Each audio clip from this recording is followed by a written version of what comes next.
you're saying that it almost can be equivalent to what I would see in the US. So that's nearly doubling my business. Is that what you're saying? Yeah, I mean, it paints the picture of it being a complete no-brainer, doesn't it? Welcome to the Post Purchase Pro podcast. This is the only podcast that dives deep into post-purchase marketing to help Amazon sellers increase sales, ranking, reviews, and profits. It's everything that happens after the initial sale that makes a difference. We call this the back end. This is the Post Purchase Pro podcast, and today I'm joined by a very special guest, Riki Hooker from Global Ecommerce Experts. Riki is a general manager there, and those guys are doing some amazing things, helping predominantly e-commerce and Amazon sellers grow their businesses by expanding what they're doing into the UK and the EU. So, Riki, super glad to have you today. Let's jump into your background a little bit, and as well as what you guys are up to at Global E-commerce Experts. Yeah, thanks for having me. Appreciate the invite. Global E-commerce Experts has been around for 5 or 6 years. I've been with the business for just over 2 years. I have a 20-year background in growing overseas businesses out of the UK and vice versa, and especially creating and nurturing international trade with the United States. So it was very natural for me to join Global E-commerce Experts as I transferred into the e-commerce market with a real edge, information edge on the nuances of building and growing trade in the UK and the EU from the United States.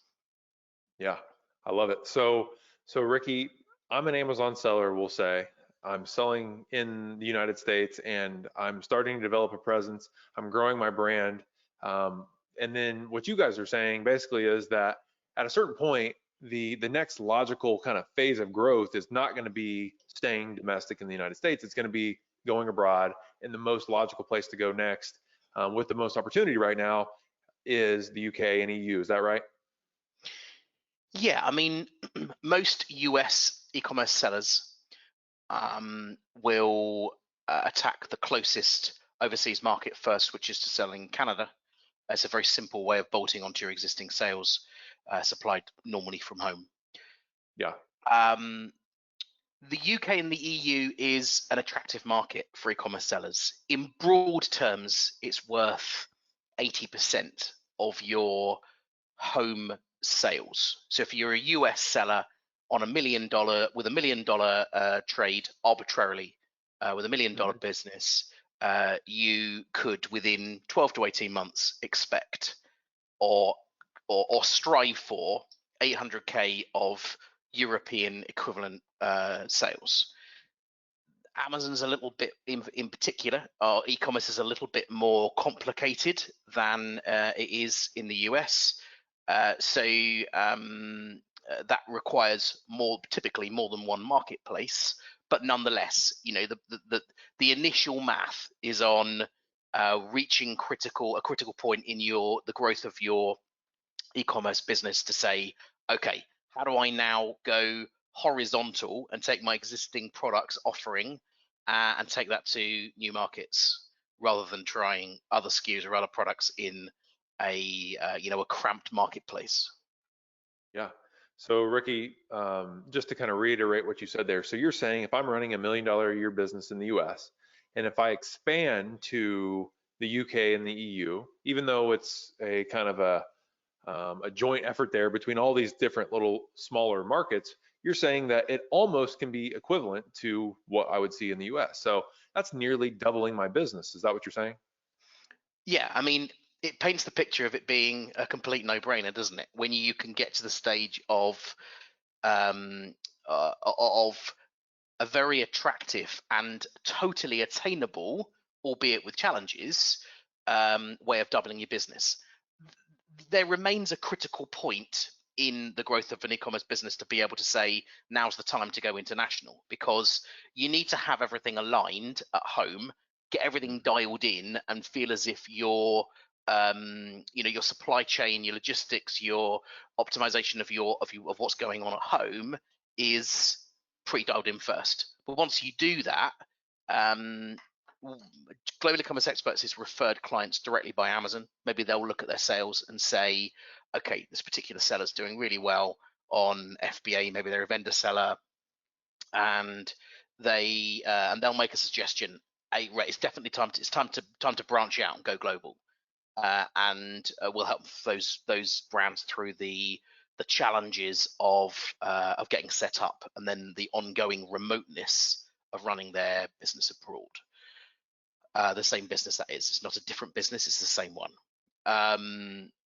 Some clients will have their own growth strategy, but nonetheless, the number remains the same. That 80% kind of benchmark number is a very realistic thing to strive for. Some sellers find they far exceed their home sales abroad because the product is particularly relevant in some particular markets. Others, of course, we wouldn't recommend if they were selling something that was particularly domestic. Yeah. Perhaps then the expectations would be less. So it has some dependency on the product itself. Sure. So Riki, then when you're seeing an Amazon business that's predominantly based in the US and you're trying to advise that particular entrepreneur what they should be doing or what they should be thinking about, is there any particular like level of sales, or is it maturity that you can spot, or what should they be thinking about? Like, oh, okay, now's the time I should be having a conversation with Riki and Global E-commerce Experts. Like, when is that? Well, there's no bad time, but growing to an overseas market, as an ocean away from home, and potentially a continent and then an ocean, if you're a West Coast seller, is an investment. It's an investment in your business, an investment in the growth of your operation. It's an investment in more stock. So I would say it would normally be a financial decision that based on the level of investment. Is it if you had a relatively small, a few $1,000s a month homegrown FBA business, would you want to invest $10,000 to $15,000 growing into the UK and the EU? Probably not ready yet. But that's not to say you might have identified a product which there was limited competition for in the UK and the EU, less so than at home, and that was a very strategic move. So it's not exclusive by any imagination, but our smallest sellers are low to mid 5-figure sellers or above at the lowest point in the chain. But that's not to say that that's exclusive. So when you say low to mid 5-figure, are you saying monthly sales or annual sales? Monthly sales.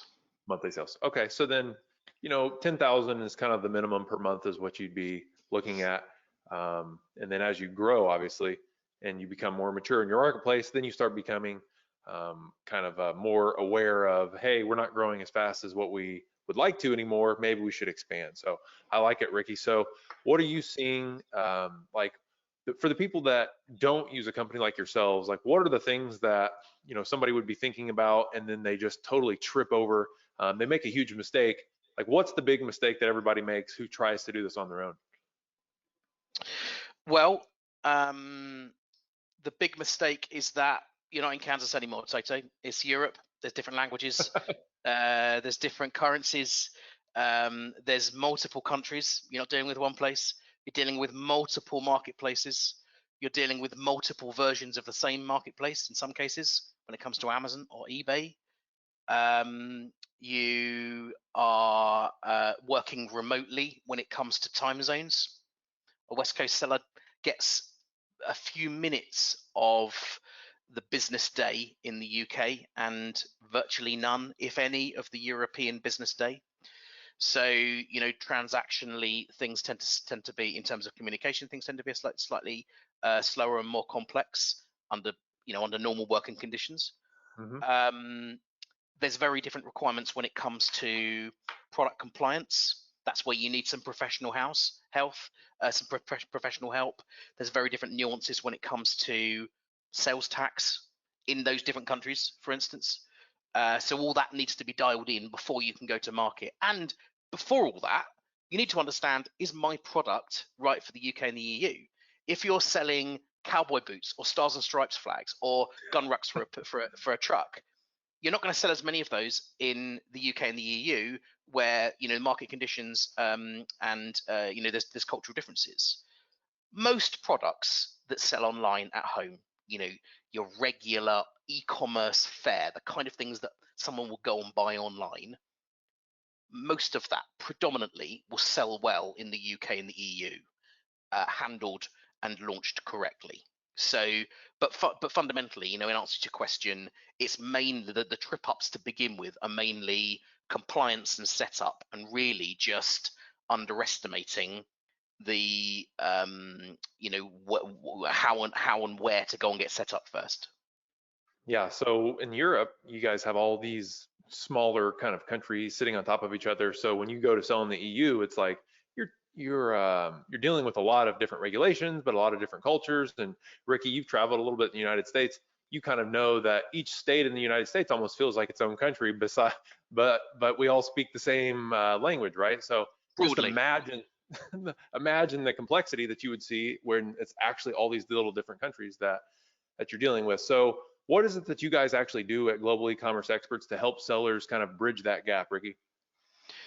Well, in short, we break down all of the barriers to initial sort of the feasibility, compliance and setup, launch, and then ongoing supply, when it comes to third-party logistics, fulfillment, returns, reworking, tax compliance, product compliance, shipping, customs clearance in different countries, and the ongoing maintenance of your account. Take, for instance, when it comes to the maintenance of your account, you'll be well versed in PPC and AdWords of your US-based e-commerce platforms account, e-commerce marketplace account. That needs to be separated. Your PPC and your SEO is separate in France, is separate in Germany, is separate in the UK. They're different languages, and they need to be optimized accordingly. So all of that needs to be separated out, and typically those things are handled for you remotely. You can do it yourself, and there's bits of software that make that slightly easier, of course, but we take a holistic approach to compliance, launch, promotion, and growth of e-commerce brands into the UK and the EU.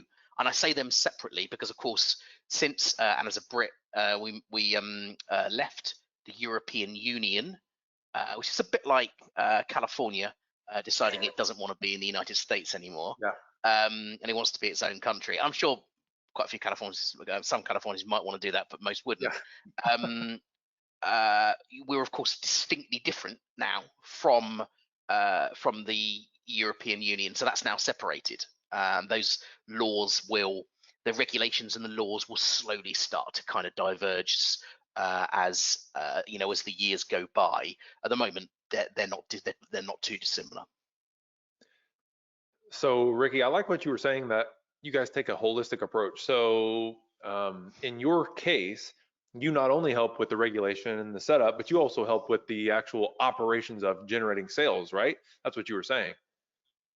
Yeah, the growth element is a big part of what makes Global E-commerce Experts unique, insofar as this is not just about putting your goods in a warehouse somewhere that's not near you and feeding in orders. This is about ensuring that your products and your financial affairs are compliant initially and on an ongoing basis, making sure that your goods are being fulfilled.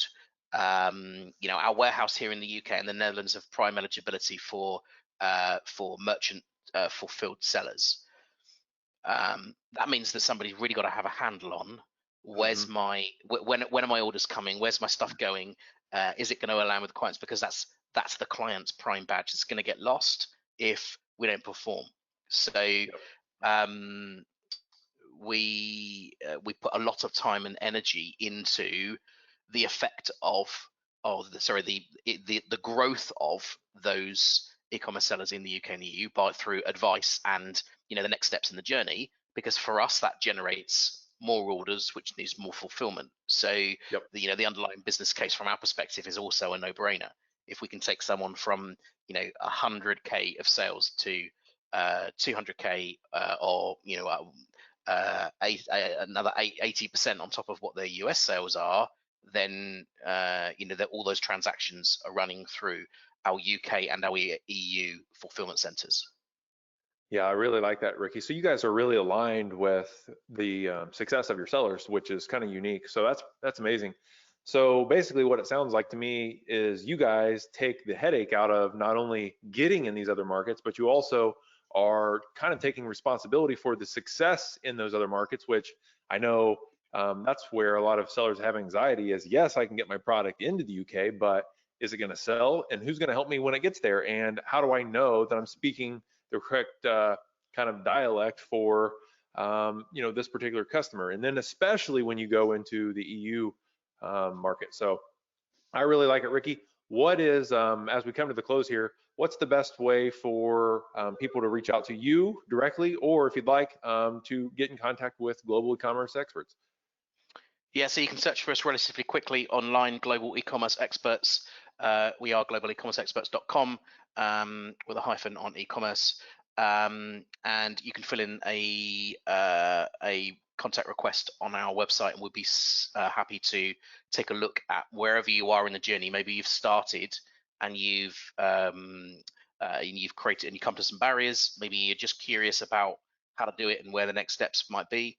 Maybe you want to put it into your plan for later in the year. Whatever, we can help you through that. Dan, we have some specific single price bundles that we call golden tickets, which are literally your golden ticket to the UK and the EU. So via our website, we'd be pleased to help. Perfect. So just do a search for Global Ecommerce Experts. You'll be able to contact those guys there. So Ricky, before we get out of here, we always like to ask two fun questions at the end. Ricky, what is your favorite business book? My favorite business book is Simon Sinek's Why book. I love that. Oh, nice. Yeah. Okay. That's one of my friends was raving on and on about it, but I still haven't read it, so I'm going to have to definitely read it now. It's definitely read. You spend a lot of time thinking about that. Yeah, great. And then the last question here is a really fun one. Ricky, what's something that you kind of bought that was a splurge for you and that you didn't really regret it? I bought a robot lawnmower, which travels around my garden cutting the grass. The downside is that I have a Labrador, and this lawnmower is unable to differentiate between creations from my Labrador or the lawn, and it's the most disgusting thing ever to clean. And I should never have done that. Well, that does sound interesting, Ricky. So thanks so much. Thanks so much for sharing not only that, but all the kind of nuggets that you shared throughout the episode. Guys, reach out to Ricky directly, Global Ecommerce Experts. Really, really fun and really, really glad to have you on today. Ricky, before we jump out of here, any parting words of wisdom? Don't hesitate.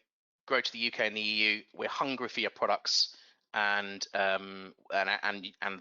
e-commerce buyers are ready to buy them. Perfect. All right. Well, thanks so much, Ricky. We'll see you guys on the next episode of the Post Purchase Pro podcast.